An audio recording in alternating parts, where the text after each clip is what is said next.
ಚಿತಾಯಾಶ್ಚ ಚಿಂತಾಯಾಶ್ಚ ಬಿಂದು ಮಾತ್ರ ವಿಶೇಷತಃ ಚಿತಾ ದಹತಿ ನಿರ್ಜೀವಂ ಚಿಂತಾ ದಹತಿ ಜೀವಿತಂ ಅಂತ. ಚಿತೆಗೂ ಚಿಂತೆಗೂ 0 ಮಾತ್ರ ವ್ಯತ್ಯಾಸ. ಈ ಮನೆಯಲ್ಲಿ ಏನು ನಡೀತಾ ಇದೆಯೋ ಅದನ್ನು ನಿಯಂತ್ರಿಸಲಿಕ್ಕೆ ನಾನು ಅಸಮರ್ಥ ಆಗಿಬಿಟ್ಟಿದ್ದೀನಿ. ಎಲ್ಲ ಆಸ್ತಿ ಅವನ ಹೆಸರಿಗೆ ಬರೆದು ತಪ್ಪು ಮಾಡಿಬಿಟ್ಟೆ. ಇಲ್ಲ ಮಾವ, ಅವ್ರಿಗೇನು ಹೇಳಬೇಡಿ, ಎಲ್ಲ ನನ್ನ ಪ್ರಾರಬ್ಧ. ಇಲ್ಲಮ್ಮ, ಈ ಜಗತ್ತಿನಲ್ಲಿ ಎಲ್ಲ ಅಪ್ಪಂದ್ರು ಮಾಡೋ ತಪ್ಪನ್ನು ನಾನು ಮಾಡಿಬಿಟ್ಟೆ. ಊರಲ್ಲಿ ಜಮೀನು ಮಾರಿದಾಗ ಬಂದ ಹಣ ಎಲ್ಲ ಅವನ ಹೆಸರಿಗೆ ಹಾಕಿ ಈಗ ಅವನ ಕಾಲು ಬುಡದಲ್ಲಿ ಕಾಲು ಕಸವಾಗಿ ದಿನ ಎಣಿಸೋ ದೀನತೆ ನನಗೆ.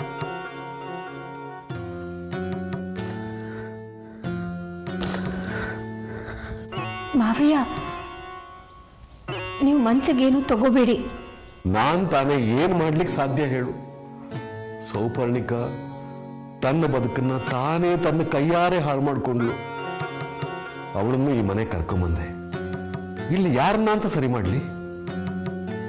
ಒಂದೊಂದ್ಸಲ ಈ ಮನೇಲಿ ನಾನೇ ಸರಿ ಇಲ್ವೇನೋ ಅಂತ ಅನ್ಸುತ್ತೆ. ಹೋಗ್ಲಿ ಬಿಡಿ ಮಾವಯ್ಯ, ನನಗೇನು ಬೇಸರ ಇಲ್ಲ. ನಿನ್ನ ಬಾಯಿಂದ ಬರೋ ಮಾತು ಸುಳ್ಳು ಅಂತ ನಿನ್ನ ಹೃದಯನೇ ಹೇಳ್ತಾ ಇದೆ. ಇಲ್ಲ ದಿವ್ಯಾ,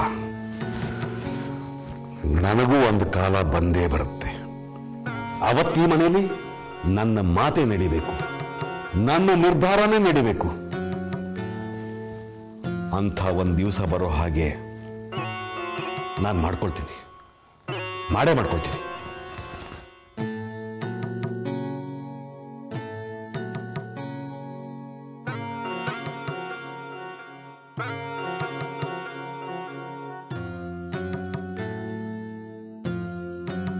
ಊರಲ್ಲಿ ಅಡಿಕೆ ಕೊಯ್ಯೋದು ಮುಗ್ದಿರತ್ತಲ್ವಾ? ಈ ತಿಂಗಳೇ ಅದು ನಡೆಯೋದು. ಈ ಸರ್ತಿ ಅಡಿಕೆ ದುಡ್ಡು ಕೈ ಬಂದ ಮೇಲೆ ನಿಮ್ಮ ಅಪ್ಪನ ಹತ್ರ ಹೋಗಿ 2 ಲಕ್ಷ ಇಸ್ಕೊಂಡು ಬಾ. I want to start my own business.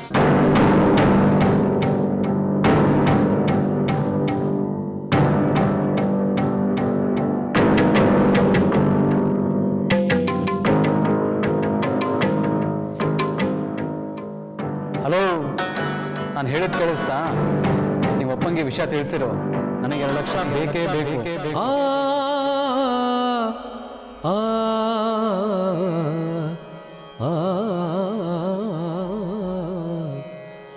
ಸಗ ಸನಿ ಸದನಿ ಸಗ ಮದ ನಿದ ನಿದ ನಿದ ನಿದ ಸನಿದ ಸನಿ ಗ ಸನಿದ ದಸನಿದ ದನಿದ ಮದ ಮಗ ಮಗ ಸ ಸಗ ಮದ ನಿ ಸನಿದ ಮಗ ಸನಿ ಸದ ದನಿ ಸಗ ಮದ ನಿ ಸಗ ಮಗ ಸನಿ ಸದ ನಿ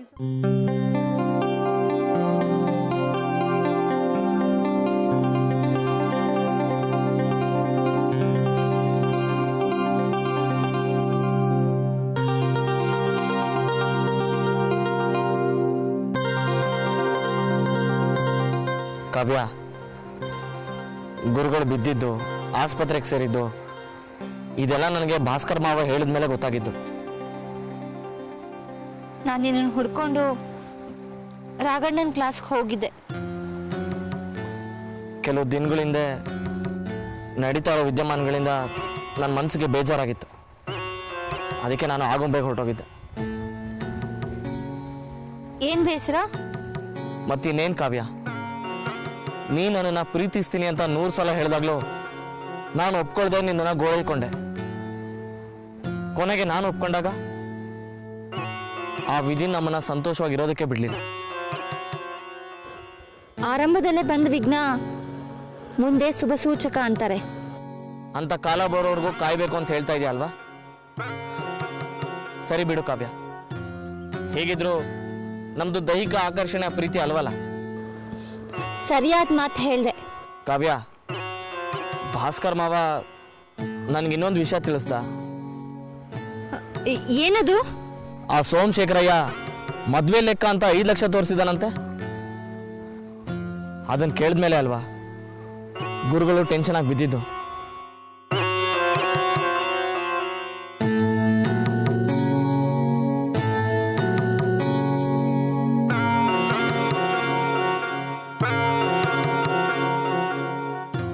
ಕಿರಣ್, ಅಪ್ಪ ಹಿಂಗೆ ಮೈಲಾಗಿ ಹಾರ್ಟ್ ಅಟ್ಯಾಕ್ ಆಗಿದೆ. ಇದು ಹೀಗೆ ಮುಂದುವರೆದ್ರೆ ಅಪಾಯ ಕಟ್ಟಿಟ್ಟು ಬುತ್ತಿ. ಕಾವ್ಯ, ನಮ್ಮ ತಂತ್ರಗಳು ನಡೀತಾ ಇದೆ ಅಂತ ಕಾಣುತ್ತೆ. ನೀನೊಂದು ಕೆಲಸ ಮಾಡು.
ಏನ್ರಿ, ಪೊಲಿಟಿಕಲ್ ಸೈನ್ಸ್ ಓದಿದ್ದೀರಾ ನೀವು? ಇಲ್ಲ. ಚಾಣಕ್ಯನ ಅರ್ಥಶಾಸ್ತ್ರ ಗೊತ್ತಿದೆಯಾ ನಿಮ್ಗೆ? ಇಲ್ಲ. ಹೋಗ್ಲಿ, ಯಾವ್ದಾದ್ರೂ ರಾಜಕೀಯ ಸಿದ್ಧಾಂತಗಳಿಗೆ ಬದ್ಧರಾಗಿದ್ದೀರೋ? ಇಲ್ಲ. ನೀವು ಯಾರಂತ ತಿಳಿದ್ರಿ ನಾನು? ಅದೇ ಟಿಪಿ ಮೆಂಬರ್ ನಾರಾಯಣ ಸ್ವಾಮಿ. ಅಯ್ಯೋ ಪಕ್ಕಡೆ, ನಾನು ಕರ್ನಾಟಕ ಶೆಟ್ಟಿ ಅಂತ ಅವರ ಜಿಗಿರಿ ದೋಸ್ತು. ನೋಡಿ, ನೀವು ಕೇಳಿದ ಜನ ಅಲ್ಲಿ ಉಂಟು ನೋಡಿ. ಏನಮ್ಮ ಕಾವ್ಯ, ತುಂಬಾ ಬಿಡುಬಿಸಾಗಿ ಬಂದ್ಬಿಟ್ಟಿದ್ದೀಯಾ? ಬರೋ ಹಾಗೆ ಮಾಡಿದಿರಲ್ಲ ಜನನಾಯಕರೇ. ನನ್ನಿಂದ ಏನ್ ತಪ್ಪಾಯ್ತು ಅಂತ ಹೀಗ್ ಮಾತಾಡ್ತಾ ಇದ್ದೀಯಾ? ಮತ್ತೆ ಹೇಗೆ ಮಾತಾಡ್ಲಿ ಸೋಮಶೇಖರಯ್ಯ? ನಾನು ಕಾವ್ಯ ಒಂದ್ ರಾತ್ರಿ ಒಂದೇ ಮನೇಲಿ ಕಳೆದ್ವಿ ಅನ್ನೋದಕ್ಕೆ ರೆಕ್ಕೆ ಪುಕ್ಕ ಕಟ್ಟಿ ಹಾರಿಸಿದವರು ನೀವು ತಾನೆ? ನಿಮ್ ಶಿಷ್ಯರಾದ ಈ ರಂಗಸಿಂಗ ತಾನೆ? ಹೌದಾ? ನೀನು ಕಾವ್ಯ ಒಂದ್ ಇಡೀ ರಾತ್ರಿ ಒಂದೇ ಮನೇಲಿ ಕಳೆದ್ರ? ಹೌದೇನ್ರ? ಅಯ್ಯೋ, ನಾನೆಂತ ಹೇಳಿಲ್ಲ ಮಾರಾಯ. ಹೇಳಿದ್ಯೇನ? ನಾನೆಲ್ಲಿ ಹೇಳಿನ ನಿಮ್ಮ ಹಳ್ಳಿ ಹಾಲ್ಗೆ ಹಾಕ. ನೀವ್ ಹೇಳಿದ್ರೆ ಇಡೀ ಊರಿಗೆ ಹೆಂಗ ಗೊತ್ತಾಗುತ್ತದು? ಹ್ಯಾಕ್ ಪ್ರಚಾರ ಪಡಿತು ಅಂದ್ರೆ? ಇದು ಒಳ್ಳೆ ಪ್ರಶ್ನೆ ಆಯ್ತಲ್ಲ. ಜನ ಇಂಥ ವಿಚಾರನ ಮಾತಾಡೋಕೆ ಕಾಯ್ತಾ ಇರ್ತಾರೆ. ಅಸಹ್ಯವಾಗಿದೆ.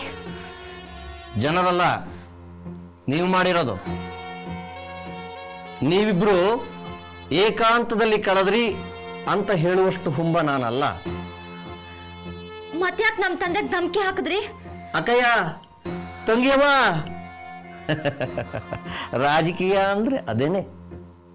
ನೋಡು, ಈ ಊರು ತುಂಬಾ ಚಿಕ್ಕದು. ದಿನ ಬೆಳಗಾದ್ರೆ ನಾವು ಒಬ್ಬರ ಮುಖ ನೋಡೇ ಇಲ್ಲಿ ಬದುಕಬೇಕು ಅಂತದ್ರಲ್ಲಿ ಈ ವಿಚಾರ ಪ್ರಚಾರ ಪಡೆದಿದೆ.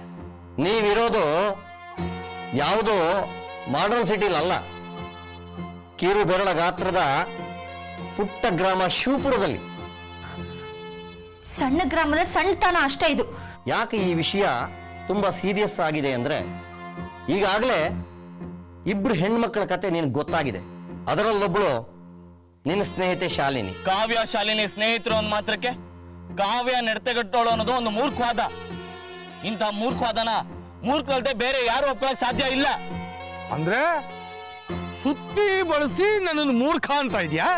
₹2 ಕೊಡ್ತೀನಿ, ಶಾಸ್ತ್ರ ಕೇಳೋಗಿ. ಏಯ್, ನಾಲ್ಗೆ ಹದ್ದು ಮೀರ್ತಾ ಇದೆ. ಹತ್ತು ಮೀರ್ದೇ ಇರೋದಕ್ಕೆ ನಾನು ಊಟ ಮಾಡೋದು ನಮ್ಮನೇಲಿ, ನಿಮ್ಮನೆ ಅನ್ನೋದ್ರಿಂದಲ್ಲ. ಈ ಅಹಂಕಾರಕ್ಕೆ ತಕ್ಕ ಶಾಸ್ತಿ ಅನುಭವಿಸ್ತೀಯ. ಏನೇ ಬಂದ್ರು ಎದುರಿಸೋದಕ್ಕೆ ನಾನು ಸಿದ್ಧವಾಗಿದ್ದೀನಿ. ಹೆಣ್ಮಕ್ಳು ಅಂದ್ರೆ ದೇವ್ರಿಗೆ ಹೋಲಿಸ್ತಾರೆ, ಆದ್ರೆ ನೀನ್ ಹಾಗಿಲ್ಲ. ರಾಜಕಾರಣಿಗಳನ್ನ ಪ್ರಜೆಗಳ ಕಾಯೋ ರಕ್ಷಕ ಅಂತಾರೆ, ನೀವು ಮಾತ್ರ ಪ್ರಜೆಗಳ ಭಕ್ಷಕರಾಗಿಲ್ವಾ? ಹಾಗಾದ್ರೆ ನಿನ್ನ ಕೊನೆ ನಿರ್ಧಾರ ಏನು? ನನ್ನ ಕೊನೆ ನಿರ್ಧಾರ ಇಷ್ಟೇ. ನಿಮ್ಮ ಬೆದರಿಕೆಗೆಲ್ಲ ಹೆದರೋನಲ್ಲ ನಾನು. ನಿಮ್ಮ ಈ ಪೊಳ್ ಮಾತಿಗೆ ಹೆದರ್ಕೊಂಡು ನಾನು ಕಾವ್ಯ ದೂರ ಆಗಲ್ಲ. ಬೇಷ್ ಕಿರಣ, ಬೇಷ್. ಗುರುವಿಗೆ ತಕ್ಕ ಶಿಷ್ಯ ಅಂದ್ರೆ ನೀನೇ ಕಣೆ. ನಿನ್ನ ಬುದ್ಧಿ, ನಿನ್ನ ಸ್ಥಿರತೆ, ನಿನ್ನ ಸ್ವಾಭಿಮಾನ ಹೇಗಿರುತ್ತೆ ಅಂತ ಒಂದು ಸಣ್ಣ ಪರೀಕ್ಷೆ ಮಾಡಿದೆ ಅಷ್ಟೇ. ಪರೀಕ್ಷೆ ನಿನ್ ಗೆದ್ದುಬಿಟ್ಟೆ. ವೀರ ಅಭಿಮನ್ಯು ಇದ್ದಂಗೆ ನೀನು. ಈಗೇನಪ್ಪ, ನಿಮ್ಮ ಬಗ್ಗೆ ನಡೀತಾರೋ ಅಪಪ್ರಚಾರ ನಿಲ್ಲಿಸ್ಬೇಕು ಅಷ್ಟೇ ತಾನೇ? ಸ್ವಲ್ಪ ರಂಗ ಸಿಂಗ ಅವರು ಒಂಥರ ಮಧು ಕೈಟ ಬರ್ತಾರ. ಏಯ್, ಹೇಳೋದನ್ನ ಸರಿಯಾಗಿ ಕೇಳಿಸ್ಕೊಂಡ್ರ. ನಮ್ಮ ಸದಾಶಿವನ ಮಗಳು ಕಾವ್ಯ ಮತ್ತು ಅವನ ಶಿಷ್ಯ ಈ ಕಿರಣ ಎಂತ ಒಳ್ಳೆ ಹುಡುಗರು. ಅವ್ರ ಬಗ್ಗೆ ನೀವು ಅಪಪ್ರಚಾರ ಮಾಡಬೇಡಿ. ಯಾರಾದ್ರೂ ಅಪಪ್ರಚಾರ ಮಾಡ್ತಿದ್ರೆ ಅವ್ರ ಬಾಯಿ ಬಂದ್ ಮಾಡ್ಬಿಡಿ. ಹೇಳಿದ್ದೀನಪ್ಪ, ಹೇಳಿದ್ದಿ. ಗೊತ್ತು, ನಮಗ್ ಚೆನ್ನಾಗ್ ಗೊತ್ತು. ಊಸ ಎತ್ತದೆ ಬದುಕಿದ್ರೆ 4 ದಿನ ಬದುಕ್ತೀರಾ.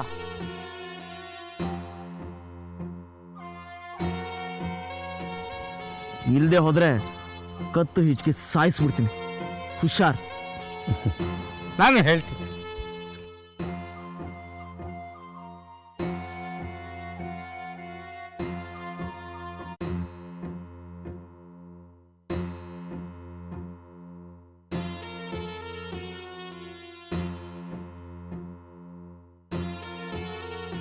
ಅಣ್ಣ, ಅಣ್ಣಯ್ಯ, ನಾರಾಯಣ ಸ್ವಾಮಿಗಳೇ, ನೀವು ನಿಮ್ ಸ್ವಂತ ತಮ್ಮ ಚಂದ್ರಕುಮಾರನಿಗೆ ಏನೇನ್ ಅನ್ಯಾಯ ಮಾಡಿದೀರಾ ಅನ್ನೋ ಪಟ್ಟಿನೇ ನನ್ನ ಹತ್ರ ಇದೆ.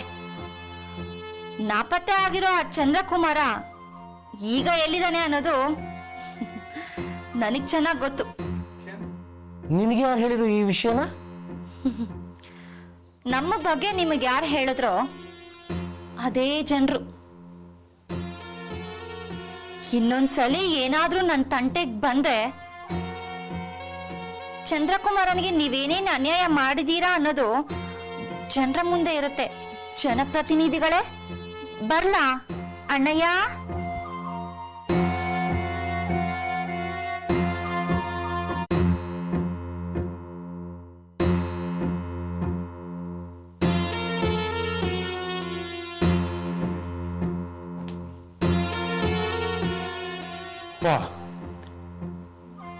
ಇದು ಸರ್ಪಾಸ್ತ್ರಕ್ಕೆ ಗರುಡಾಸ್ತ್ರ.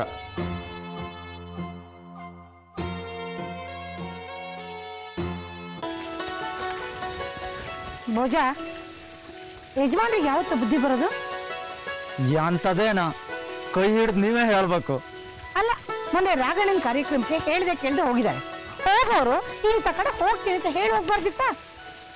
ಮೊನ್ನೆ ರಾಘಣ್ಣನ ಕಾರ್ಯಕ್ರಮಕ್ಕ? ಹೌದು, ನಿನ್ಗೆ ಹೇಳೋಗಿದ್ದು ಅಂತಲ್ಲ. ನನ್ನ ಹತ್ರ ಹೇಳಿರ? ಎಷ್ಟೊತ್ತಿಗೆ? ಗ್ಲೂಕೋಸ್ ಬಾಟ್ಲಿ ಮಾತ್ರ ತರೋಷ್ಟೊತ್ತಿಗೆ ಹೇಳ್ದಂಗೆ ಮಾಡಿರು. ಗ್ಲೂಕೋಸ್ ಬಾಟ್ಲಿ ಮಾತ್ರೆ? ಯಾರಿಗೂ ಗ್ಲೂಕೋಸ್ ಬಾಟ್ಲಿ ಮಾತ್ರೆ? ಎಂತಿಲ್ಲ. ಏನ್ ನಡೀತು ಅಂತ ಹೇಳ್ತೀಯೋ ಇಲ್ವಾ? ಅದು ಅದು ಹೇಳ್ತೀಯೋ ಇಲ್ವಾ? ನೀವು ಕಂಡ್ಬಿಡ್ಬೇಡಿ ಅಮ್ಮ, ನಂಗೆ ಹೆದರಿಕೆ ಆಗ್ತದೆ. ನೀನು ನನ್ನಿಂದ ಏನೋ ಮುಚ್ಚಿಡ್ತಾ ಇದೀಯ. ಅದನ್ನ ಹೇಳಿದ್ರೆ ಸರಿ, ಇಲ್ಲ ಅಂದ್ರೆ ನಾಳೆಯಿಂದ ಕೆಲ್ಸಕ್ಕೆ ಬರ್ಬೇಡ. ಅಮ್ಮ, ಮೊನ್ನೆ ಒಡೆಯರು ರಾಘಣ್ಣನ ಕಾರ್ಯಕ್ರಮಕ್ಕೆ ಹೋಗಿರ್ಲ ಕಣ್ರ? ಹೌದು. ಮತ್ತೆಲ್ಲಿಗೆ ಹೋಗಿದ್ರು? ನಾ ಹೇಳಿದ್ದು ಅಂತ ಹೇಳದೆ ಹೋದ್ರೆ ಹೇಳ್ತೀನಿ. ಸರಿ, ಹೇಳಲ್ಲ, ಹೇಳು. ಮೊನ್ನೆ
ಜಾನಕಿ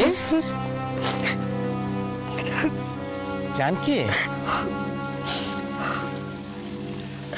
ಇದ್ಯಾಕೆ ಅಳ್ತಾ ಇದೀಯಾ? ಓ, ಬೆಂಗಳೂರಲ್ಲಿದ್ದ ದಿವ್ಯಾ ಪುಟ್ಟಿ ನೆನಪಿಗೆ ಬಂತ? ಇಲ್ಲ ರೀ, ಎದುರುಗಡೆ ಇರೋ ಗಂಡನ ಕಾಳಜಿ ನೋಡಿ ಅಳು ಬಂತು.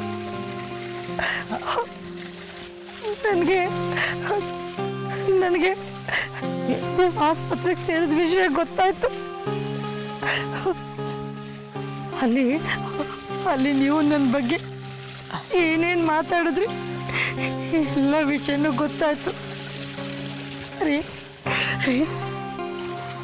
ನಿಮ್ಮಂತ ಗಂಡನ ಪಡೆಯೋಕ್ಕೆ ನಾನು ತುಂಬ ಪುಣ್ಯ ಮಾಡಿದ್ದೇನೆ, ತುಂಬ ಪುಣ್ಯ ಮಾಡಿದ್ದೆ. ಜಾನಕಿ ನೋಡು, ಇಲ್ಲ ನೋಡು, ಅದೆಲ್ಲ ಮುಗಿದೋದ ಕತೆ ಬಿಡು. ಮುಗಿದು ಹೋಗಿರೋದಲ್ಲ ರೀ, ಈಗ ಮತ್ತೆ ಶುರುವಾಗಿರೋದು. ಅಂಥ ಸಮಯದಲ್ಲಿ ನಿಮ್ಮ ಸೇವೆ ಮಾಡೋ ಭಾಗ್ಯ ನನಗೆ ಸಿಗ್ಲಿಲ್ವಲ್ಲ. ನಾನೆಂತ ನತದೃಷ್ಟು ರೀ, ಎಂತ ನತದೃಷ್ಟು. ಅದನ್ನೆಲ್ಲ ಬಿಟ್ಬಿಡು. ನಾನು ಯಾವುದೋ ಗಂಭೀರವಾದ ಕಾಯಿಲೆಗೆ ದೊಡ್ಡ ಆಸ್ಪತ್ರೆ ಸೇರಿರ್ಲಿಲ್ಲ. ಸದ್ಯ ದೇವ್ರ ದೊಡ್ಡವನು, ಇಷ್ಟಕ್ಕೆ ಮುಗಿಸ್ತ ರೀ. ಇನ್ನೇನು ಗಂಡಾಂತರ ಇಲ್ಲ ತಾನೆ? ಅಯ್ಯೋ ನೋಡು, ಗುಂಡು ಕಲ್ಲಿದ್ದಾಗಿದ್ದೀನಿ ನಾನು. ಅಷ್ಟಕ್ಕೆಲ್ಲ ಅಳ್ತಾರಾ? ಹುಚ್ಚಿ, ನಡಿ ನಡಿ.